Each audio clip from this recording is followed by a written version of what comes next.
भारत के संविधान के विकास के इतिहास के क्रम में जो सबसे पहले आया था रेगुलेटिंग एक्ट 1773 में आया था। उसके बाद जो महत्वपूर्ण है वो है एक्ट ऑफ सेटलमेंट। देखिए जो एक्ट ऑफ सेटलमेंट है 1781 में आया और इस एक्ट ऑफ सेटलमेंट के तहत रेगुलेटिंग एक्ट 1773 यानी 1773 में जो कमियां हैं उनको दूर करने के लिए एक्ट ऑफ सेटलमेंट 1781 लाया गया। इसके तहत एक जो महत्वपूर्ण प्रोविज़न किया गया, प्रावधान किया गया कि जो कलकत्ता की सरकार है वो बंगाल, बिहार और उड़ीसा इन तीनों में उसको विधि बनाने की शक्ति प्रदान की गई थी 1781 के एक्ट ऑफ सेटलमेंट के द्वारा। तो ये महत्वपूर्ण हो जाता है। इसके बाद जो आया था पिट्स इंडिया एक्ट 1784 में, ये एग्जामिनेशन में कंटिन्यूसली पूछा जाता है। तो पिट्स इंडिया एक्ट 1784 में आया था। इसके तहत दोहरे प्रशासन की नींव रखी थी, दो प्रकार के प्रशासन की नींव। देखिए एक तो बोर्ड ऑफ डायरेक्टर्स किसके लिए? व्यापारिक मामलों के लिए बोर्ड ऑफ डायरेक्टर का गठन किया गया। साथ ही साथ बोर्ड ऑफ कंट्रोलर का भी गठन किया गया राजनीतिक मामलों के लिए। तो ध्यान रखेंगे बोर्ड ऑफ डायरेक्टर और बोर्ड ऑफ कंट्रोलर इन दोनों का गठन किया गया, यानी दोहरा प्रशासन का प्रोविजन किया गया। वो पिट्स इंडिया एक्ट 1784 में किया गया। ये बेहद महत्वपूर्ण है। नेक्स्ट बात होती है चार्टर एक्ट 1793 का चार्टर एक्ट। इसका जो महत्वपूर्ण प्रोविजन है वो ये है कि जो बोर्ड ऑफ कंट्रोलर होगा यानी कंट्रोलर बोर्ड जो है उसके जो सदस्य हैं और उसके कर्मचारी हैं उनका जो वेतन भत्ते आदि जो है वो भारत के जो राजस्व है उससे देने की प्रोविज़न इसमें किया गया कि जो भारत में जो राजस्व वसूला जाएगा उसी से बोर्ड ऑफ कंट्रोलर के सदस्यों और कर्मचारियों का वेतन आदि दिया जाएगा। इसके बाद जो महत्वपूर्ण है वो है चार्टर एक्ट 1813। देखिए 1813 का चार्टर एक्ट किस मायने में इम्पोर्टेंट है? देखिए कंपनी को 20 वर्षों के लिए और भारत में क्या कर दिया, व्यापार को 20 वर्षों के लिए और आज्ञा पत्र दे दिया गया और व्यापार करने के लिए 20 वर्ष के लिए अनुमति दे दी गई। लेकिन भारत में कंपनी के जो व्यापार के एकाधिकार है उसको समाप्त कर दिया गया। ध्यान रखेंगे कंपनी के एकाधिकार को सर्वप्रथम समाप्त किस चार्टर के तहत किया गया? 1813 के चार्टर के तहत। हालांकि चीन के साथ व्यापार और पूर्वी देशों के साथ चाय के व्यापार की अनुमति इन्हें प्रदान की गई थी कुछ शर्तों के अधीन। एक जो इसका महत्वपूर्ण प्रोविजन है, साथ ही साथ जब कंपनी के व्यापारिक एकाधिकार को समाप्त किया जा रहा है, ईस्ट इंडिया कंपनी के व्यापारिक एकाधिकार को, तो जो ब्रिटेन के नागरिक हैं, ब्रिटिश नागरिक हैं, उनको भारत के साथ व्यापार करने के लिए, भारत में व्यापार करने के लिए उनको अनुमति प्रदान की गई, आज्ञा प्रदान की गई। इसके अलावा जो महत्वपूर्ण बात है कि 1813 के चार्टर एक्ट से पहले जो ईसाई पादरी हुआ करते थे उन्हें भारत में आने की आज्ञा नहीं थी, अनुमति नहीं थी।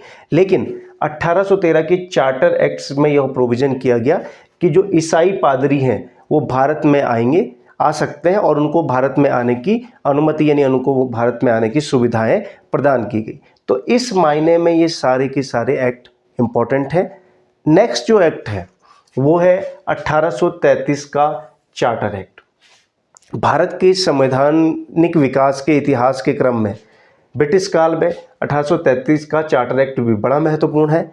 अब चूंकि 1813 के चार्टर एक्ट में कंपनी का एकाधिकार यानी जहां सिर्फ ब्रिटिश ईस्ट इंडिया कंपनी व्यापार कर रही थी उसका जो वर्चस्व था उसको समाप्त कर दिया गया था।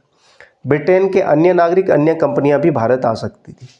अब क्या कर दिया गया 1833 के चार्टर एक्ट में, कंपनी का जो व्यापारिक अधिकार था उसको समाप्त कर दिया गया। इसका ये मतलब नहीं कि कंपनी को बाहर भेज दिया गया। अब कंपनी का सिर्फ जो मात्र ध्येय था वो भारत में शासन करना था। अभी तक व्यापार हो रहा था, एकाधिकार को समाप्त कर दिया गया, अन्य कंपनियों, अन्य नागरिकों को ब्रिटेन के व्यापार करने के लिए अनुमति दी गई। अब व्यापारिक एक अधिकार जो कंपनी के वो समाप्त कर दिए गए और उन्हें शासन की बागडोर संभालने के लिए एकमात्र उद्देश्य के रूप में रखा गया। ये बड़ा इंपॉर्टेंट है। अब इसमें एक महत्वपूर्ण प्रोविजन किया गया, क्योंकि आप जानते हैं रेगुलेटिंग एक्ट 1773 के तहत जो बंगाल का गवर्नर है वो बंगाल का गवर्नर जनरल कहा गया। रेगुलेटिंग एक्ट 1773 के तहत ये बड़ा इंपॉर्टेंट है। लेकिन 1833 का जो चार्टर एक्ट है उसके तहत भारत का गवर्नर जनरल किसको नामित किया गया? बंगाल के गवर्नर जनरल को। यानी बंगाल का गवर्नर जनरल अब भारत का गवर्नर जनरल कहलाएगा। ये 1833 के जो चार्टर एक्ट है उसमें ये प्रोविजन किया। इस प्रकार भारत का प्रथम जो गवर्नर जनरल हुए वो हुए लॉर्ड विलियम बेंटिक।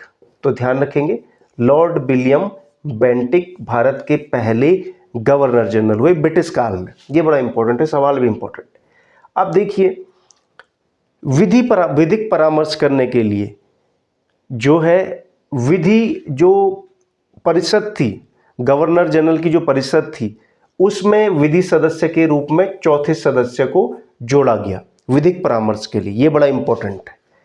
इसके अलावा जो इंपॉर्टेंट है कि विधि संबंधी मामलों में जो भारत में किस प्रकार से कानून का इम्प्लीमेंटेशन किया जाए, किस प्रकार से कानूनों की आवश्यकता है, विधिक किस प्रकार से सिस्टम होना चाहिए, उसके लिए विधि आयोग, ये ध्यान रखेंगे, विधि आयोग का गठन किया गया। 1834 में विधि आयोग का गठन किया गया। किसकी अध्यक्षता में? Lord Macaulay. लॉर्ड मैकाले की अध्यक्षता में विधि आयोग का गठन किया गया 1834 में। ये बड़ा इंपॉर्टेंट है। इसके अलावा जो इंपॉर्टेंट बात है, 1833 के चार्टर एक्ट में दास प्रथा को विधि के विरुद्ध बताया गया।